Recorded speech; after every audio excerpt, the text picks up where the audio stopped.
हम पढ़ रहे थे महाराणा प्रताप। ठीक, युद्ध की योजना कर रहे थे हम, हल्दी घाटी की ओर रवाना हुए थे। इधर से हल्दी घाटी से रवाना हुआ कौन, सॉरी मानसिंह। मानसिंह मांडलगढ़ होते में मोलेला, और मोलेला के बाद में वो एक गांव में पहुंचा जिसका नाम था खमनोर। ठीक है जी। इधर से महाराणा कुंभलगढ़ से रवाना हुए और रवाना होके वो एक जगह पे पहुंचे, उस जगह का नाम है गोगुंदा। ठीक है, ये तंग पहाड़ियां हैं, दो स्थान है, नजदीक नजदीक ही है। इनके बीच में पीले कलर की पहाड़ियां हैं, पीले कलर की होने की वजह से उसका नाम है हल्दी घाटी। ये युद्ध के सबके नाम है, गोगुंदा का युद्ध है, हल्दी घाटी का युद्ध है, खमनोर का युद्ध है। और जब भी आपको हल्दी घाटी युद्ध का सीन मिले तो आप देखोगे कि उसके पीछे एक नदी दिखाई हुई है। कौन सी नदी है? बनास। इस युद्ध को बनास का युद्ध भी कहा जाता है क्योंकि बनास नदी के किनारे लड़ा गया था। सबसे पहले जो व्यवस्थाएं की जाएगी, राजा अपना मैनेजमेंट करेगा, राजा अपनी सेना को व्यवस्थित करेगा, राजा हमेशा बीच में रहेगा। महाराणा प्रताप बीच में रहेंगे। महाराणा प्रताप इस युद्ध में स्वयं शामिल हुए थे। मेवाड़ वालों में लगभग ये है ही, जैसे सांगा है, खानवा युद्ध थे, देखो कितनी बड़ी सेना है। सांगा अगर खुद नहीं जाता युद्ध में तो भी काम चल जाता नहीं, लेकिन आगे आगे तैयार बैठे लड़ाई करने। तो महाराणा स्वयं इस युद्ध में आए हैं। इधर से महाराणा प्रताप घोड़े के ऊपर बैठे हैं, के नाम है चेतक। 3 घोड़े थे ये, एक तो था चेटक, एक था एटक, एक था त्राटक। ऐसा कहते हैं कि उदय सिंह के समय कोई घोड़ा बेचने आया था इधर गुजरात साइड से, काठियावाड़ से। 5 घोड़े थे वो टोटल। उन घोड़ों की परीक्षा लेने के लिए उन्हें खड्डे में फेंक दिया गया था लुक के अंदर। तो उनमें से 2 तो मर गए थे, 3 निकले थे, जिनमें से एक महाराणा प्रताप ने लख लिया था, कहते एक अमर सिंह के पास, एक शक्ति सिंह के पास। ये नाम इसका रियल तो था चेटक, इसको इंग्लिश में लिखा जाता है CHETTAK, और इस वजह से इसको हिंदी में फिर कन्वर्ट किया तो क्या बन गया? चेतक। रियल नाम इसका चेटक था। उसके पास में भामाशाह भी खड़े। ये राजा बीच में, राजा के आगे एक सेना रहती है, उस सेना को कहा जाता है, बड़ी ही महत्वपूर्ण सेना होती है हरावल सेना। हरावल सेना में रहना एक गौरव का विषय होता था। अपने आप पे घमंड करते थे कि हम राजा जी की हरावल सेना में हैं। क्यों? इसका मतलब वो ऐसा जैसे एक तो कांस्टेबल हो गए, कांस्टेबल में ही अलग से ट्रेनिंग करके बनते कमांडो। कमांडो भी कांस्टेबल ही होता है, लेकिन वो अपना एक अलग मानता है रुतबा कि मैं कमांडो हूं, मैंने एक अलग ट्रेनिंग की है, हूं तो मैं भी कांस्टेबल। तो वही बात है कि भी है तो ये भी सैनिक, लेकिन इन्हें अपने आप पे एक अलग ही घमंड होता है कि मैं राजा जी की हरावल सेना में। क्यों इंपॉर्टेंट है? इधर मुख्य सेना मानसिंह बीच में रहेगा। मानसिंह एक हाथी पर बैठा है, उस हाथी का नाम है मर्दाना। मानसिंह के आगे भी सेना रहेगी, उसे क्या कहा जाता है? हरावल सेना। जैसे ही युद्ध की शुरुआत होती है तो राजा के इधर भी सेना रहती है, इधर भी रहती है, पीछे, इधर, इधर। जैसे युद्ध की शुरुआत होती है, हरावल दस्ता हरावल दस्ते पे अटैक करता है। ये बायां इसके दाएं पे अटैक करेगा, ये दायां इसके बाएं पे अटैक करेगा। शुरुआत में कौन लड़ेंगे फिर? अब सोचो, हरावल दस्ते के अंदर अगर कमजोर कमजोर चोखा है, आ गया सैनिक, तो राजा जी तो पांव उघड़ जाए घंटा 2 घंटा में। इसलिए हमेशा लड़ाकू रखे जाते थे और मेवाड़ की हरावल सेना में रहने का गौरव किनको प्राप्त था? चुंडावतों को। तो फिर कौन होगा? वही जिन्होंने तलवार बांधी, करसनदास से। यह हरावल सेना में था। महाराणा के साथ एक मुस्लिम भी था इस युद्ध के अंदर। जैसे सांगा के साथ एकमात्र मुस्लिम कौन था? हसन खां मेवाती। और महाराणा प्रताप के साथ कौन था? हाकिम खां सूर। ये सूर है, शेरशाह सूरी। सूर और मुगलों की आपस में बनती नहीं थी कभी, तो मुगलों से जो भी विद्रोह करता वो सूर वंश वाले इनके साथ आके मिल जाते थे। ये कहते हैं कि युद्ध से पहले इसने कहा था कि आज जीते जी मेरे हाथ से कोई तलवार नहीं छुड़वा सकता। ये युद्ध में मारा गया, तलवार इसके हाथ में थी। कहते हैं कि वो तलवार जब छुड़ानी चाहिए तो छुटी नहीं, तो इसे तलवार सहित यहां दफना दिया गया था। इसका मकबरा यहीं पे है, कहां? खमनोर के अंदर। इधर भी हरावल सेना में रहेगा कोई, उधर है आसफ खां। किसकी ओर से? मानसिंह। और भी कई है, मुख्य मुख्य नाम है, अभी बाद में लिख देंगे। और राजा के पीछे एक सेना रहती है, पीछे रहने वाली सेना का नाम होता है चंद्रावल। उधर भी रहेगी, इसके पीछे। क्यों? पीछे से कोई अटैक न कर दे, तो पीछे भी एक सेना रहेगी, चंद्रावल। महाराणा की चंद्रावल सेना का नेतृत्व किया था भील, जिसका नाम था पुंजा। ये एक भील है और पहाड़ियों में लड़ने में एक्सपर्ट होते हैं भील, तीर चलाने में सबसे एक्सपर्ट होते हैं भील। जब युद्ध शुरू होगा तो ये पहाड़ियों में छुपे हुए हैं। मुगलों को बहुत परेशान किया इन्होंने भीलों को। ये महाराणा का कितना बड़ा सहयोगी हो सकता है आप देखो, महाराणा ने इसे राणा लगाने की इजाजत दी थी। इसका नाम है राणा पुंजा। हमारे भारत में बहुत क्रांतिकारी हुए हैं, बड़े बड़े हुए हैं, गांधी जी से भी ज्यादा नामी लोग हुए हैं, लेकिन पैसों पे फोटो तो गांधी की आती। मेवाड़ में अगर सिक्के पे फोटो एक तरफ तो राजा की है, महाराणा प्रताप की, और दूसरी तरफ अगर किसी बंदे की है, पुंजा की, यानी सिक्कों पे इसकी फोटो आती थी, तो सोचो कितना बड़ा सहयोगी रहा होगा ये महाराणा प्रताप का। तो भील, पुंजा, और भी कई नाम है, केशव वगैरह, और उनको बाद में, महत्वपूर्ण ये है इसलिए थोड़ा ध्यान रखें। राजा के इधर भी एक सेना रहेगी, उसकी चंद्रावल सेना में था मेहत्तर खां, इसका नाम याद रखना, आगे काम आएगा ही। एक माधव सिंह भी था, एक ही नाम याद रख लेना, कौन सा, मेहत्तर खां।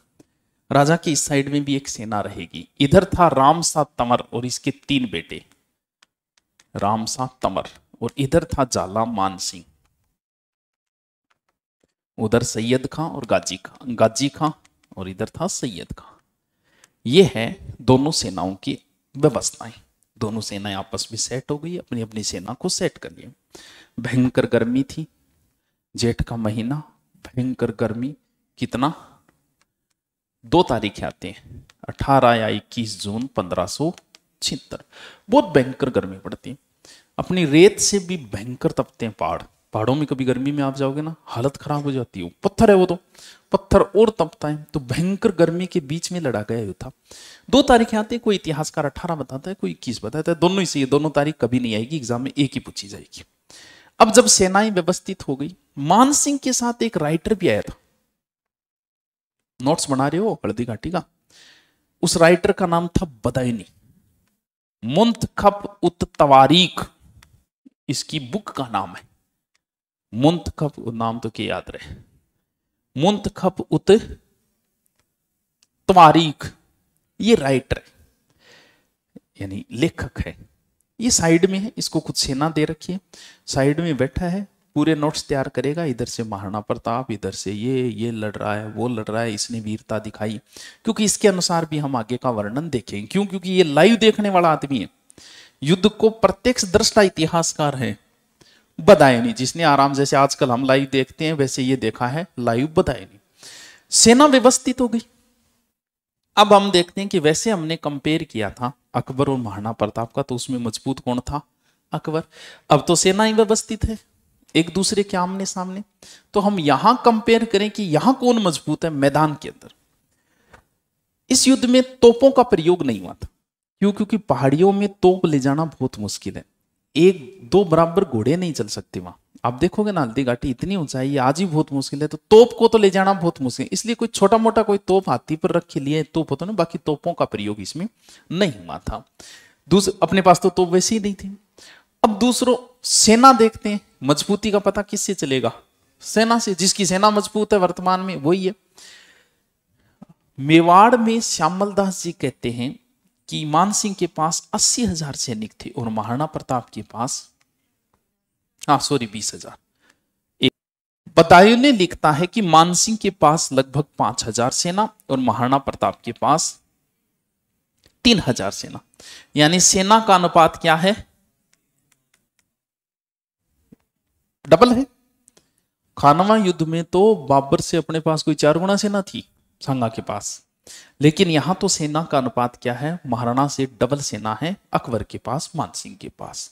इसका मतलब सेना में मजबूत कौन हो गए? अकबर। युद्ध जो जीते जाते हैं वो अनुभव से जीते जाते हैं। बाबर ने जो युद्ध जीता था वो अनुभव से जीता था। बाबर ने अपने जीवन में बहुत युद्ध किए थे, वो अनुभव से जीता था, सेना से नहीं जीत पाया था बाबर युद्ध को। महाराणा प्रताप को कितना का अनुभव है युद्ध का? राणा कब बने? 1572। राणा बनने के बाद उनके जीवन का पहला युद्ध कौन सा है? किसके साथ? तो भाई जी ही थे तैयारी करो और पहले बहुत पेपर दे गया वो आईएएस को लग गयो नाखो। अब वर्ल्डावे आरएस को पेपर टफ आ गयो तो तैयारी करता तो है 3 महीना पेपर टफ आ गयो।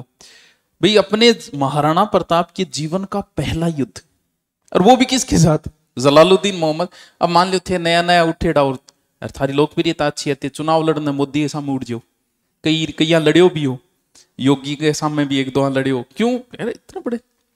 तो पहला युद्ध, हाँ उन्होंने युद्ध किए होंगे, कब, अपने पिता के समय, उदय सिंह के समय उन्होंने कुछ युद्धों में भाग लिया था, लेकिन वो तो एज ए क्या लिया, कुंवर के हिसाब से, यानी निर्देश देने वाला तो उदय सिंह था, यानी घर पहली बार संभाले हुए, और पहली बार घर संभालता ही पहलो सीधो ही लड़ाई किंग साग होगी अकबर। इसका मतलब और इधर मान सिंह तो अनुभव ही अनुभव उसके पास, खान है वो तो अनुभवों की, अनुभव में भी महाराणा प्रताप यहाँ क्या है, कमजोर है। प्लस पॉइंट अगर थोड़ा देखे तो ये कि मैदान अपना है, घर अपना है, अपने मैदान पे युद्ध हो रहा है, बस ये थोड़ा सा प्लस पॉइंट है। अब युद्ध की शुरुआत जो होगी, ऐसा कहते हैं कि युद्ध की शुरुआत महाराणा प्रताप की ओर से हुई। महाराणा प्रताप की ओर से एक हाथी मेवाड़ की ध्वजा झंडा लेके बाहर आया और युद्ध शुरू हुआ। जैसे युद्ध शुरू होता है सबसे पहले आते हैं कवि और गानों बजाना, माहौल बनाते हैं युद्ध का। जैसे मैं कह दी ना छोरा नाच, नाचते होगे हैं, कौन नाच पाओगा, और बढ़िया सो गानों लगा दे, तुणुक तुणुक भाई तुणुक तुणुक, कौन था तुणुक तुणुक वाला, पहले क्या वह तुरंगी वाद्य यंत्र भयंकर तरीके से बचेंगे, तो एक युद्ध का एक अंदर जोश पैदा होता है। फिर वह कवि लागेगा नई नई कविता सुनाने, और आदमियों के अंदर जोश पैदा होगा, तो ये शुरू हो जाएंगे। कवि शुरू होती दोनों सेनाएं आमने सामने, हरावल दस्ते ने अटैक किया हरावल दस्ते के अंदर, दोनों साइड। ये युद्ध लगभग 5 से 6 घंटे चलेगा, भयंकर गर्मियों के अंदर।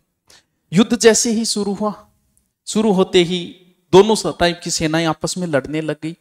बदायूनी लिखता है कि दोनों सेनाएं लड़ रही हैं, लोगों ने अपनी इज्जत महंगी और खून सस्ता कर दिया।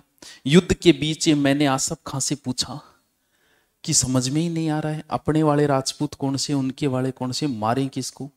तब आसफ खां कहता है कि तुम तो तीर चलाते जाओ, जिस भी साइड का राजपूत मर रहा है इस्लाम को तो फायदा ही है। मैंने तीर चलाई, मैंने कई काफिरों को मारा, एक भी तीर मेरा खाली नहीं गया।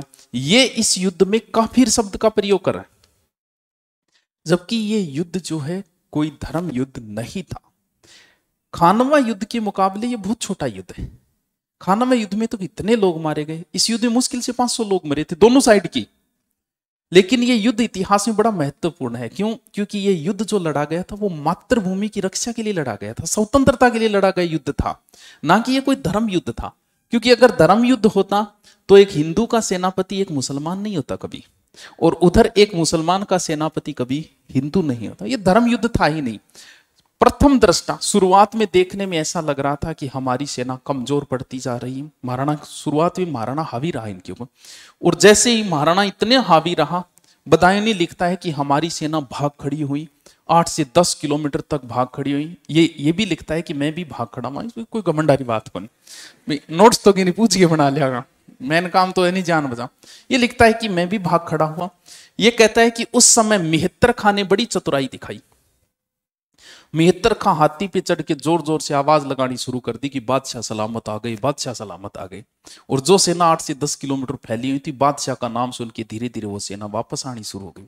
और वो सेना यहां एक जगह है रक्त तलाई, हल्दी घाटी की, ये तो पहाड़ियां हैं, पहाड़ी के जस्ट नीचे है एक मैदान, वो जगह है रक्त तलाई। हल्दी घाटी के युद्ध का एक नाम रक्त तलाई भी है। मुगल जो है ना, मुगलों को मैदान में हराना बहुत मुश्किल है। अब ये तो है एक मैदान, ये थी तंग पहाड़ी। अब बेचारों को पहाड़ियों में लड़ने का नॉलेज नहीं था।